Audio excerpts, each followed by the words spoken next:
ఓం శ్రీ సాయినాథాయ నమః. శ్రీ సాయి సచ్చరిత్రము 32వ అధ్యాయం. ఈ అధ్యాయంలో హేమాడ్ పంత్ 2 విషయములను వర్ణించెను. మొదటిది, బాబా తన గురువును అడవిలో ఎట్లు కలసెను, వారి ద్వారా దైవమును ఎట్లు కనెను. రెండవది, గోఖలే వారి భార్య 3 రోజులు ఉపవసింప నిశ్చయించుకొనగా ఆమెచే బాబా ఎట్లు ఉపవాస దీక్ష మాన్పించెను. ప్రారంభమున హేమాడ్ పంత్ సంసారమును అశ్వత్థ వృక్షముతో పోల్చుచూ గీతలో చెప్పిన ప్రకారము దాని వ్రేళ్ళు పైన కొమ్మలు కింద కలవనెను. దాని కొమ్మలు కింది వైపు మీది వైపు కూడా వ్యాపించియున్నవి. అవి గుణముల చేత పోషింపబడుచున్నవి. దాని అంకురములు ఇంద్రియ విషయములు. దాని వేళ్ళు కర్మను చేయించుచు మానవ ప్రపంచము వరకు వ్యాపించి ఉన్నవి. దాని స్వరూపము కానీ, దాని ఆధారము కానీ, దాని ఆద్యంతములు కానీ ఈ లోకమున తెలియరావు. వైరాగ్యమును పదునైన కత్తితో ఈ బలమైన వ్రేళ్ళు గల అశ్వత్థ వృక్షమును నరికి ఏ అతీత మార్గమును అనుసరించినచో తిరిగి జన్మ లేదో అట్టి దానిని అనుసరించవలెను. అట్టి దారి యందు నడుచుటకు దారి చూపు మంచి గురువు సహాయము మిక్కిలి అవసరము. అతడెంత పండితుడైనప్పటికీ, వేదాంగములను బాగుగా చదివినప్పటికీ తన గమ్యస్థానమునకు సురక్షితముగా పోలేడు. మార్గదర్శియేయుండి సహాయపడి సరైన దారిలో చూపించినచో మార్గములోనున్న గోతుల నుండి, అడవి మృగముల నుండి తప్పించుకొని సుగమముగా పయనించును. ఈ విషయములో బాబా అనుభవము బాబాయే స్వయముగా చెప్పెను. ఇది మిక్కిలి చిత్రమైనది. దీని ప్రకారము జాగ్రత్తగా నడుచుకొన్నచో నమ్మకము, భక్తి, మోక్షము ప్రాప్తించును. అన్వేషణము. ఒకానొకప్పుడు మేము 4 మత గ్రంథములు చదువుచు ఆ జ్ఞానముతో బ్రహ్మము నైజము గూర్చి తర్కించ మొదలెడితిమి. మాలో ఒకడు ఆత్మను ఆత్మచేత ఉద్ధరించవలెను కానీ ఇతరులపైన ఆధారపడను అనెను. అందుకు రెండవవాడు, మనస్సును స్వాధీనమందుంచుకున్న నాడే ధన్యుడనియు, మనము ఆలోచనల నుండి భావముల నుండి ముక్తులమైనచో మనకంటే వేరైనది ఈ ప్రపంచంలో మరేదియూ లేదనియు చెప్పాను. మూడవవాడు, దృశ్య ప్రపంచము సదా పరిణామశీలమైనదనియు, నిరాకారమే శాశ్వతమైనదనియు, కావున సత్యాసత్య విచక్షణం అవసరమనియు చెప్పెను. 4వ వారు అనగా బాబా, పుస్తక జ్ఞానమెందుకు పనికిరానిది. మనకు విధింపబడిన కర్మను మనము పూర్తి చేసి తనువును మనమును పంచప్రాణములను గురువు పాదములపై పెట్టి శరణు వేడవెలను. గురువే దైవము, సర్వమున వ్యాపించినవాడు. ఇట్టు ప్రత్యయమేర్పడుటకు దృఢమైన అంతులేని నమ్మకము అవసరము అనెను. ఈ ప్రకారముగా తర్కించుచు మేము 4 పండితులము భగవంతుని వెతుకుటకు అడవులలో తిరుగునారంభించితిమి. తక్కిన 3 వారి స్వతంత్ర బుద్ధిని ఉపయోగించి వెదక నిశ్చయించిరి. దారిలో ఒక వర్తకుడు మమ్ములను కలిసి, ఇప్పుడు చాలా ఎండగా ఉన్నది, ఎంత దూరము పోవుచున్నారు, ఎక్కడికి పోవుచున్నారు అని అడిగెను. అడవులు వెతుకుటకని మేము జవాబిచ్చితిమి. ఏమి వెతుకుటకు పూనికొంటిరని అతడు తిరిగి అడిగెను. ఏదో సందిగ్ధమైన యుక్తి జవాబిచ్చితిమి.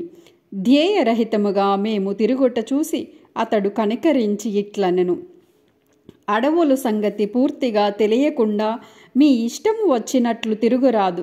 అడవులలో సంచరింపదలచినచో మీ వెంట ఒక మార్గదర్శియుండియే తీరవలెను.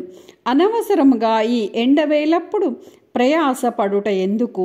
మీ రహస్యాన్వేషణము నాకు చెప్పనక్కర్లేదు. అయినను మీరు కూర్చుండి భోజనము చేసి నీళ్లు త్రాగి కొంత విశ్రాంతి తీసుకొని పిమ్మట పోవచ్చును.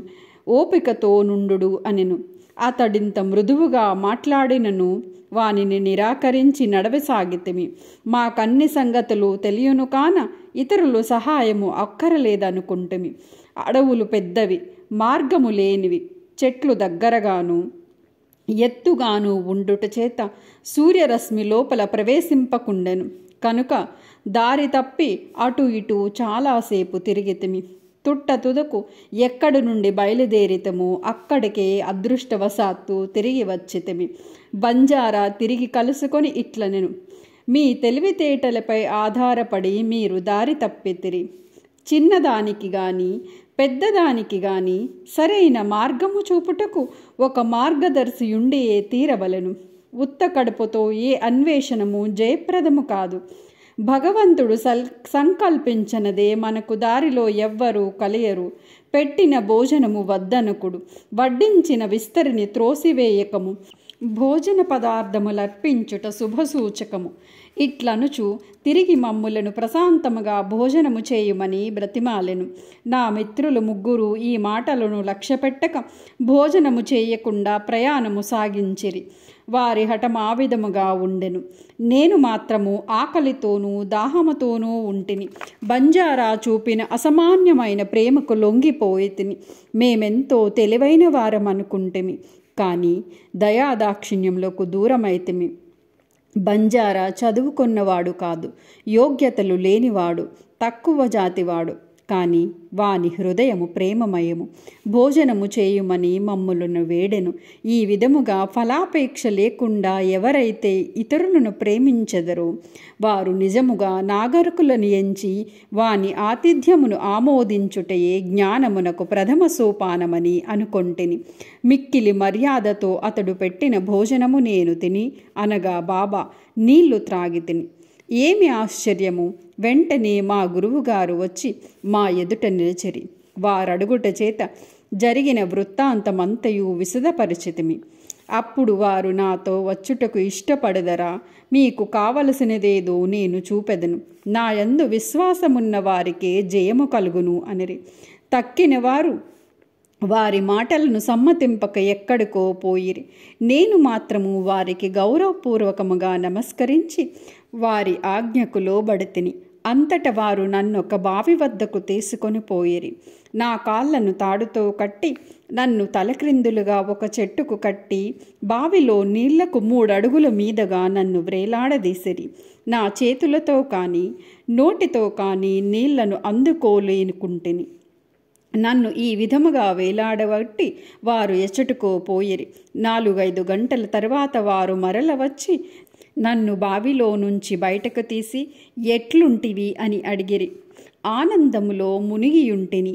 నేను పొందిన ఆనందమును నా వంటి మూర్ఖుడెట్లు వర్ణించగలడు అని జవాబిచ్చితిని. దీనిని విని గురువుగారు మిక్కిలి సంతుష్టి చెందిరి. నన్ను దగ్గరకు చేరదీసి నా వీపును తమ చేతులతో తట్టి నన్ను వారి వద్ద ఉంచుకొనిరి. తల్లి పక్షి పిల్ల పక్షులను జాగ్రత్తగా చూచునట్లు నన్ను వారు కాపాడిరి. నన్ను తమ బడిలో చేర్చుకొనిరి. అది చాలా అందమైన బడి. అక్కడ నేను నా తల్లిదండ్రులను మరచితిని. నా అభిమానమంతయు తొలగెను. నాకు సులభముగా విమోచనము కలిగెను. గురువుగారి మెడను కౌగలించుకొని వారిని తదేక దృష్టితో ఎల్లప్పుడూ చూచుచుండవలెననిపించినది. వారి ప్రతిబింబము నా కనుపాపలయందు నిలువనప్పుడు నాకు కనులు లేకుండుటచే మేలనిపించడిది.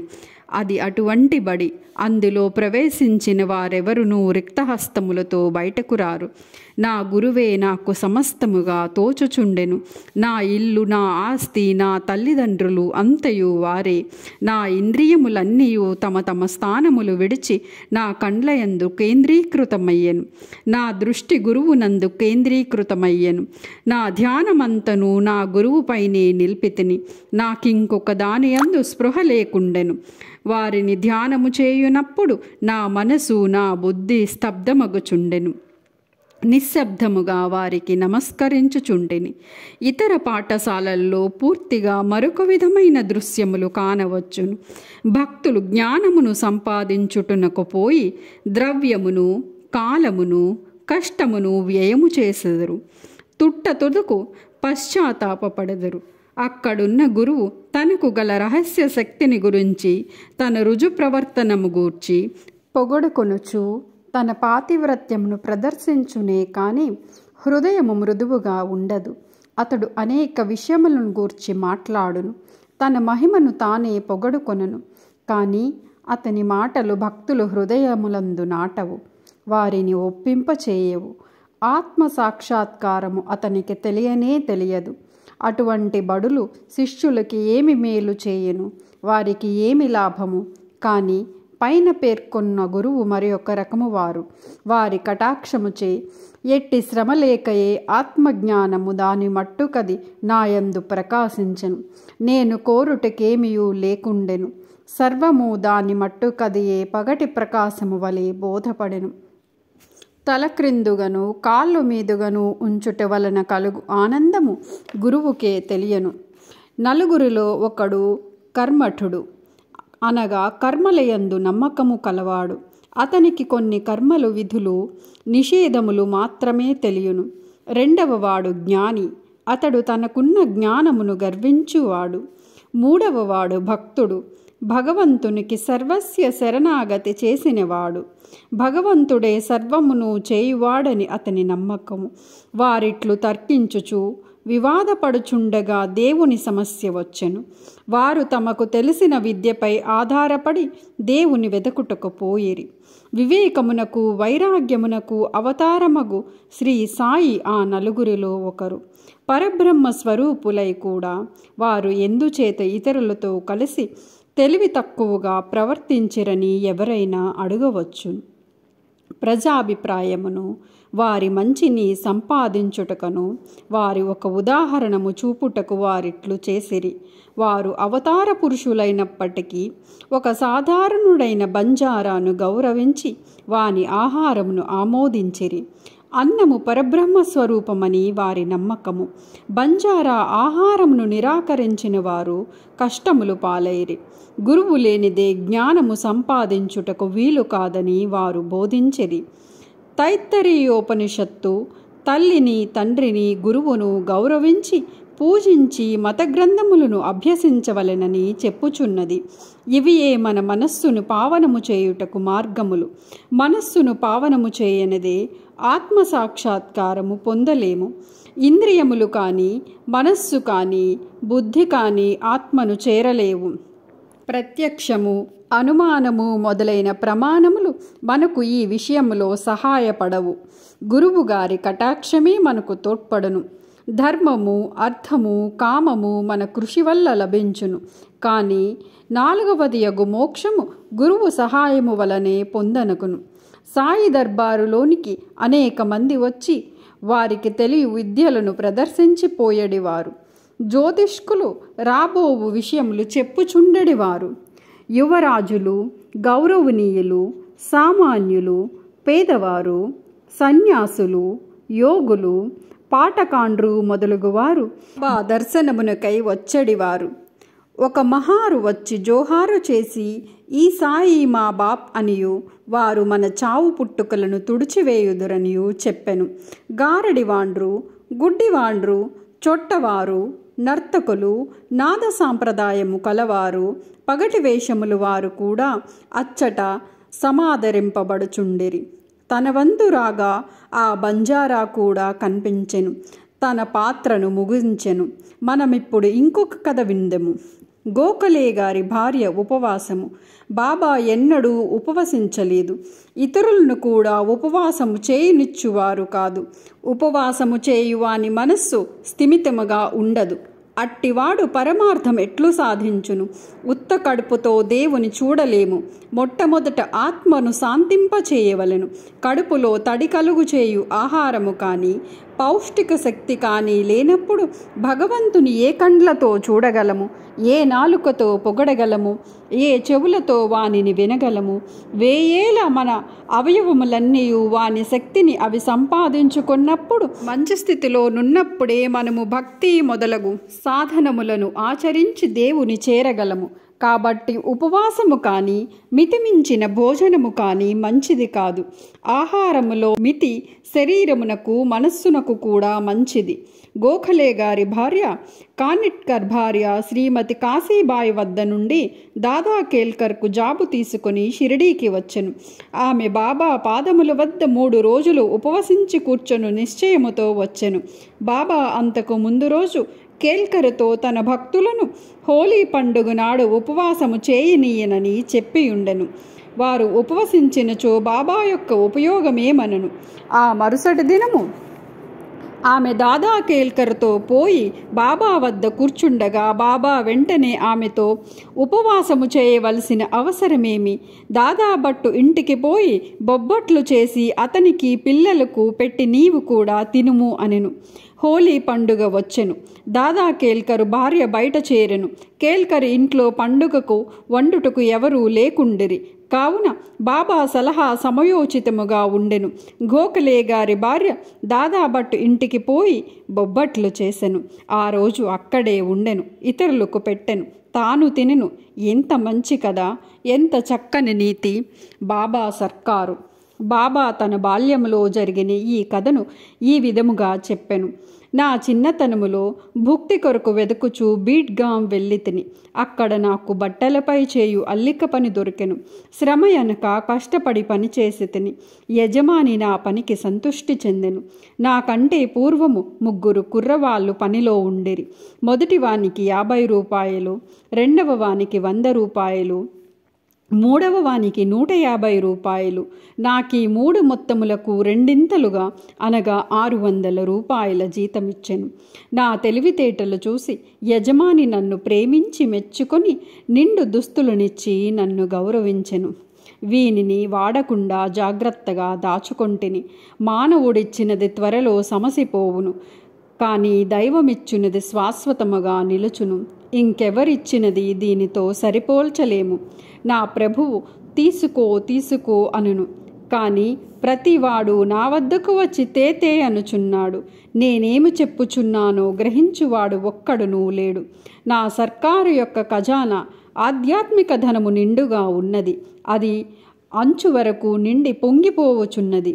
నేను త్రవ్వి ఈ ధనమును బండ్లతో తీసుకుపొండు.